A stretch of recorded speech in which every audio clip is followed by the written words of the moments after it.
Buenas, ¿cómo están? Vamos a continuar, ¿no? Habíamos conversado un poquito sobre el estator y que ahora tiene un electroimán, ¿no es cierto? Pero antes de continuar debemos recordar algo. Debemos recordar el estator, el inducido no cambió, la armadura no cambió, ¿no es cierto? La pieza fija magnética llamada armadura no cambió, la estructura aquí no cambió.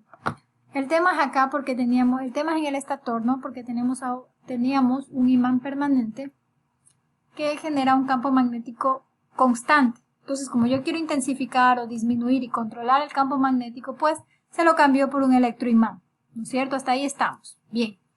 Entonces, pero debemos recordar que anteriormente teníamos piezas polares, ¿no es cierto? Y debido a un tema llamado la reducción del inducido, que ocasionaba un desplazamiento de la línea de neutro, y por tanto era necesario calar las escobillas cada vez y cuando, ¿no es cierto?, para evitar los cortocircuitos y las chispas generadas porque las escobillas no cortocircuitan las vergas cuando la corriente pasa por cero. Debido a ese problema, se había solucionado, se propuso una solución, ya lo propuso y vaya que funcionó, ¿no?, de colocar unas piezas polares de conmutación o piezas polares auxiliares, que permitía evitar o solucionar el problema de la reducción del inducido. Ahora con un electroimán, no hay diferencia. También va a ser necesario de colocar un bobinado de conmutación o un bobinado de auxiliar. Quiere decir que el estator va a tener las bobinas principales del inductor, las bobinas inductoras principales, ¿ya? Y también las bobinas de conmutación o auxiliares, ¿ya? Anteriormente, ¿se acuerdan que habíamos analizado como que si esto fuese un imán permanente? Pues al mismo también le habíamos colocado un devanado de compensación con unas piezas de conmutación auxiliar. Pues ahora, como ya en la práctica se utiliza con un electroimán, también va a tener un devanado inductor principal y un devanado de conmutación o auxiliar para poder compensar el problema de la reducción del inducido generado por el choque de los campos magnéticos y bueno, todo ese proceso que ya hemos analizado anteriormente. Eso hay que tenerlo en claro. Ahora, debido a que este electroimán, una de las desventajas es que no es natural y por tanto necesita una fuente externa. Necesita una fuente externa. ¿Dónde está? Ya aquí está. Necesita una fuente externa. ¿Dónde está? Habíamos ya visto esto. A diferencia de un imán permanente, un electroimán requiere de una fuente de alimentación para mantener los campos, ¿ya? Quizás fue muy rápido aquí, vamos a retroceder un poquito. Habíamos quedado que un electroimán es un tipo de imán en el que el campo magnético se produce mediante el flujo de una corriente eléctrica, desapareciendo en cuanto cesa dicha corriente. O sea, yo puedo controlar y es lo que ahora tengo llamado devanado inductor principal, ¿no es cierto? Los electroimanes generalmente consisten en una gran cantidad de número de espiras de alambre muy próximas entre sí y crean el campo magnético. Las espiras de alambre menudo se enrollan alrededor de un núcleo magnético hecho de un material ferromagnético o ferrimagnético, como el hierro. El núcleo magnético concentra el flujo magnético y hace un imán más potente. O sea, un electroimán es un imán artificial, en otras palabras, que yo puedo hacerlo intensificar el campo magnético o disminuir, ¿sí? La principal ventaja es que yo puedo, ¿qué cosa? Puedo cambiar de forma rápida mediante el control de la cantidad de corriente eléctrica en el devanado. Quiero decir que va a necesitar ser alimentado por alguna fuente que le proporcione una corriente. Y ese suministro de corriente a este bobinado de inductor principal es lo que yo voy a permitir y voy a lograr, mejor dicho, voy a lograr tener un campo magnético más intenso o menos intenso. Entonces, la única diferencia del imán permanente es que requiere de una fuente externa. El imán permanente es natural, entonces él ya genera su campo magnético, pero un electroimán no. Necesita una fuente externa para que le suministre una corriente que pase por la bobina que está alrededor de un núcleo de hierro, ¿ya? Y de esta manera yo puedo generar el campo magnético más intenso o menos intenso, así como lo utilizan en las chatarrerías, donde utilizan un imán artificial para poder atraer en gran medida a los carros y luego pues llevarlos a aplastarlos, a chatarrizarlos. Bien, la manera como yo conecte la fuente de alimentación de las bobinas del inductor principal va a generar una clasificación. ¿Cuál es esa clasificación? Vamos a ver. Los motores de corriente continua se construyen con rotores bobinados y estatores bobinados. Eso ahora lo tenemos claro, porque ¿qué? Tanto el rotor como el estator van a tener un electroimán, es decir, va a haber un bobinado, una bobina, ¿no es cierto? Tanto en el estator para variar el campo magnético, ¿no es cierto? Intensificarlo, disminuirlo. Y en el rotor para poder generar, tiene un bobinado de inducido para poder generar la fe en los terminales y a su vez tener una fuerza y bueno, todo lo estudiado anteriormente, ¿ya? Entonces, en definitiva, ambos tienen un bobinado del inductor en el estator y un bobinado del inducido en el rotor o en la armadura, ¿ya? ¿Estamos claros hasta ahí?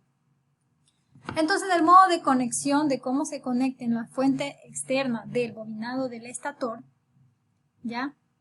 Voy a tener una clasificación. Pero, existen así también tipos de motores especiales que se fabrican como base al motor de corriente continua. Existen otros motores también de motor de corriente continua que se fabrican utilizando su principio y luego dan otras virtudes, otras características importantes, otras aplicaciones. ¿Cuáles son estos motores? En función, verá, recuerden que estamos en el estator y este tiene un electroimán y este electroimán necesita ser alimentado y por eso hay unos cables. Necesita ser alimentado. Puede ser alimentado de manera independiente, lo que da la primera clasificación, que es los motores de corriente continua de excitación separada o independiente. También pueden ser alimentados de otra configuración, la que se refiere, o sea, pueden ser alimentados utilizando la fuente que se genera ella misma. Y una de esas configuraciones corresponde al motor de corriente continua en derivación o también llamado shunt. Otra derivación puede ser el motor de corriente continua en serie, otra puede ser el motor de corriente continua compuesto y otro tipo también hay que es el motor de corriente continua pero de imán permanente. Aquí voy a aclararles un poquito para no confundirlos. Es que lo que menos quiero es confundirlos. Los vamos a poner en este orden. Dicen el orden de los factores no altera, pero lo que yo quiero que se den cuenta es que en el primer caso el motor de corriente de excitación separado independiente es alimentada esta fuente de manera independiente. Ya la vamos a ver en los próximos videos. ¿Ya? Pero en los motores de derivación o shunt en serie y compuesto, ellos se alimentan de su propia fuente. ¿Ya? Permiten generar el campo magnético de esa manera. No necesitan una independiente, ya como lo es el anterior. Y luego tenemos otra clasificación que es el motor de DC de imán permanente, los motores especiales que son sin escobillas, ya ellos ya no van a tener los contactos fijos alrededor del colector, no. Los motores servomotores y los motores paso a paso, ¿ya? Entonces, aquí podemos ver al motor ya de corriente continua, pero vamos a detallar su bobinado. Verán, tenemos el rotor que va a tener terminales. Los terminales que son referentes a las conexiones que parten de las escobillas. Recuerden que solo el rotor, recordemos que tiene el colector y de ahí vienen unas piezas fijas llamadas escobillas con un cable de conexión, ¿verdad? Con un cable de conexión. A esas la nomenclatura le llama bobinado del inducido y se refiere como A1 y A2. Quiero que esté bien claro y por eso ven en el dibujito en medio el rotor. Tenemos esto que ustedes ven aquí que dice A1 y A2, se refiere a los terminales de las escobillas, porque justo después de la pieza fija llamada escobilla viene un cable de conexión, ¿ya? Y ese cable de conexión es al que nos referimos como A1 y A2. Quiero que quede bien grabado. Ahora bien, ¿qué pasó? ¿Por qué salieron todos estos cables acá? ¿Qué son? Bueno, recuerden que este motor que está aquí ya no es un motor con un imán permanente, sino que ya no tiene el imán permanente, ahora tiene un electroimán. Y como tiene un electroimán, tiene un bobinado en el estator. Ya no solamente existe el bobinado en el rotor, que es el bobinado del inducido, que por ello salen los terminales de la conexión de la escobilla. No, ahora también hay un bobinado en el rotor, puesto que ahora es un electroimán. ¿Sí? ¿Ya? Entonces, ese bobinado, la manera como yo conecte los bobinados del estator, va a generar una clasificación que puede ser shunt o derivación, serie o compuesto. Pero también tenemos un problema que solventar, el problema de la reducción del inducido. Y ese problema se lo solucionaba, ¿cómo se lo solucionaba? Pues añadiendo lo que son el bobinado de conmutación o auxiliar, cuando se añadían las piezas de conmutación o auxiliar, para evitar el tema del desplazamiento de la línea neutra, ¿recuerdan? Y de ella también derivan otros terminales, como ustedes se pueden dar cuenta. ¿Sí ven? También derivan otros terminales. Entonces, una máquina de corriente continua, en definitiva, tiene varios terminales. Tiene terminales, como ustedes pueden dar cuenta, que nacen del estator. El bobinado del estator puede ser varios, y aparte tiene los del bobinado del estator también, pero referentes al de conmutación o auxiliar. Y los otros que son referentes al de bobinado inductor principal. Eso nos dice lo siguiente, con la nomenclatura, en la actualidad y en la práctica. A1 y A2 se refiere al bobinado del inducido, ¿ya? Es decir, al del rotor de las escobillas, no se olvide. E1, E2 al bobinado shunt o derivación, si yo deseo cablearlo así, si quiero tener esa configuración. Si quiero tener una configuración de bobinado de serie, entonces cableo de 1, de 2. Si quiero tener una configuración bobinado de auxiliar, bueno, esta no, porque bobinado de auxiliar o de conmutación es necesario cablearla porque es para poder compensar ya el campo magnético del inductor y poder evitar el problema de la reducción del inducido y el desplazamiento de línea neutra y demás. Y bueno, y el bobinado independiente, que es para alimentar ya, que es para alimentar por una fuente externa, que ya vamos a ver. Ahora bien, espero que eso haya quedado muy claro. Otra cosa importante es que si yo reviso este sistema de manera analítica ya con numeritos y todo, pues el inductor, que es el bobinado del estator, ¿no es cierto?, principal, se lo representa por una bobina inductiva. Y al bobinado inducido se le representa por un círculo, una M de continua, y así lo vamos a ver como el inductor y el bobinado inducido. Es decir, el campo, al inductor también se le refiere como campo, ¿ya? El inductor también se refiere como campo y al inducido como armadura. Entonces, cuando estaremos alimentando al inductor, nos vamos a referir como la corriente de campo que alimenta al bobinado del inductor y al inducido la corriente de armadura que alimenta el bobinado del inducido. Así nos vamos a referir. Recuerda, la corriente de campo que alimenta al inductor o al bobinado del inductor y por otro lado la corriente de armadura que alimenta al bobinado del inducido. Inductor con la corriente de campo, inducido con la corriente de armadura. ¿Ya? Vamos avanzando.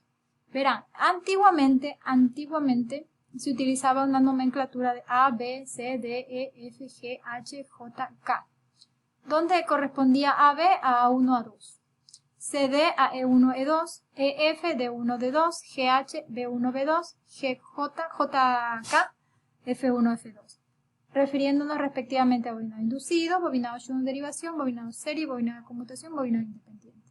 Como pueden ver, aquí vemos los gráficos que le corresponden al bobinado de los polos, bobinado del inducido con la letra M, ¿ya? El bobinado de los polos de conmutación, recuerden que los polos de conmutación eran necesarios para compensar el bobinado y evitar el desplazamiento de la línea neutra, pues se lo representa como un cuadro negro. El bobinado del inducido más los polos de conmutación, como pueden ver, luego tenemos la representación del bobinado del inductor más los polos de conmutación, ¿ya? Y bueno, y así cada vez. Aquí tenemos un ejemplo de una máquina WEX, para que vean que esto se ve en la actualidad. Entonces se dan cuenta los terminales, cómo se encuentra. Versus una máquina de corriente continua que tomé el esquema de conexión para mostrarles que se puede ver que está acorde a la nomenclatura. Ya está acorde a la nomenclatura. Entonces, ¿qué más podemos darnos cuenta? Nos podemos dar cuenta que se refiere a las letras respectivas, tanto para la rotación antihoraria, dependiendo cómo yo lo conecte, va a girar la rotación horaria. Se mantiene. Y bueno, esta es una tabla donde me indica la corriente de los motores de corriente continua. En función, esta es la tabla del NEX, del Código Eléctrico Nacional, del cual siempre se pueden referir para poder obtener el calibre del conductor adecuado, acorde a todas las normativas que se necesitan realizar para tener el dimensionamiento de las protecciones y demás cosas.